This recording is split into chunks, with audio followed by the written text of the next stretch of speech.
झेंडे किचन मध्ये आपले स्वागत आहे। आज आपण पनीर वाटाणा बनवणार आहे। त्यासाठी लागणारे साहित्य, मी हिरवा वाटाणा सोलून व्यवस्थित घेतलाय धुवून।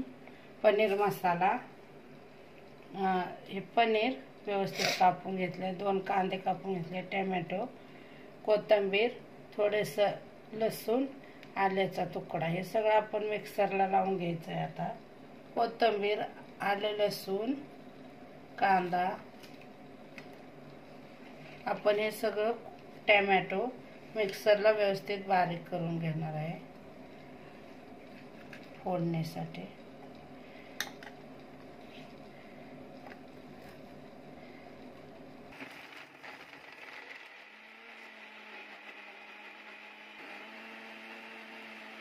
अशा प्रकारे आपला कांदा, लसूण, टोमॅटो, अद्रक आणि कोथिंबीर बारीक वाटून घेतली आहे।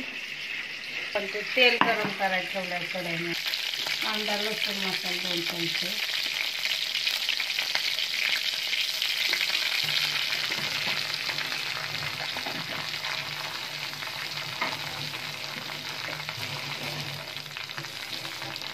लाल तिखट 1 चमचा,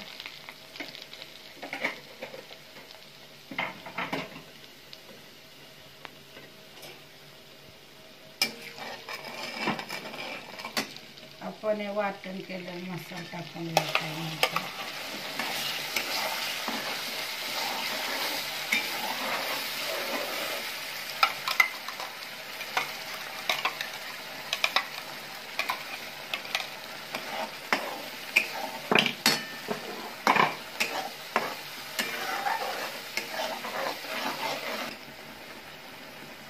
हळद 1 चमचा,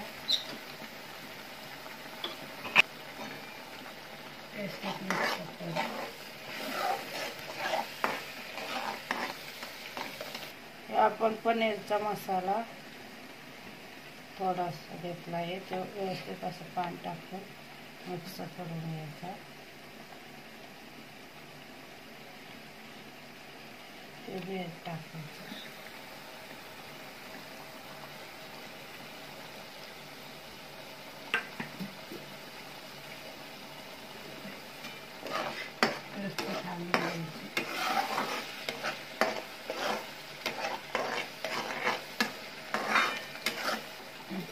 मसाल्याचं पाणी टाकणार आहे त्याला।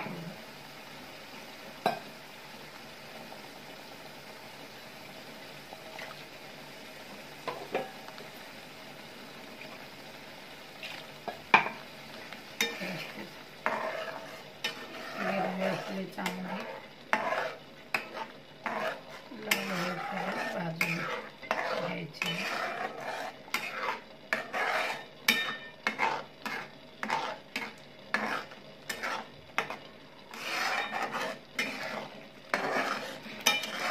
व्यवस्थित मसाला असा लाल झाला की आपण त्यात वाटाणा हिरवा टाकून देणार आहे। तुम्हाला जशी पाहिजे भाजी, तुम्ही सुक्की बी करू शकता किंवा सलगलीत बी करू शकता। आपण त्यात आता पनीर टाकून घेणार आहे।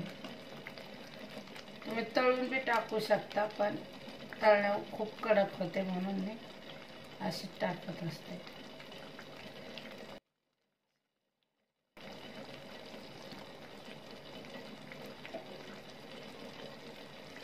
व्यवस्थित आपण असे हलवून घ्यायचे आहे।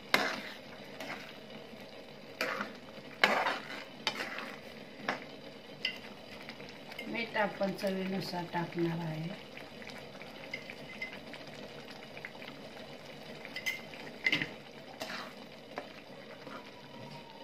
थोडंसं मी पाणी टाकणार आहे शिजण्यासाठी।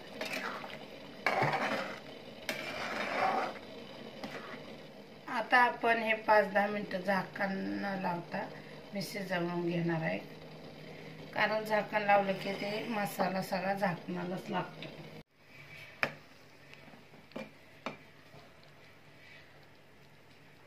अशा प्रकारे आपल्या भाजीला उकळी आली आहे। अशा प्रकारे आपले हिरवा वाटाणा आणि पनीरची भाजी तयार आहे। अशा प्रकारे आपली हिरवा वाटाणा पनीरची भाजी तयार झाली आहे. ते तुम्ही भातासंग किंवा चपाती संग, भाकरी संगही खाऊ शकता. झेंडे किचनची रेसिपी आवडली असेल तर लाईक करा, शेअर करा, सबस्क्राईबर करा, बेल आयकॉन दाबण्यास विसरू नका. धन्यवाद.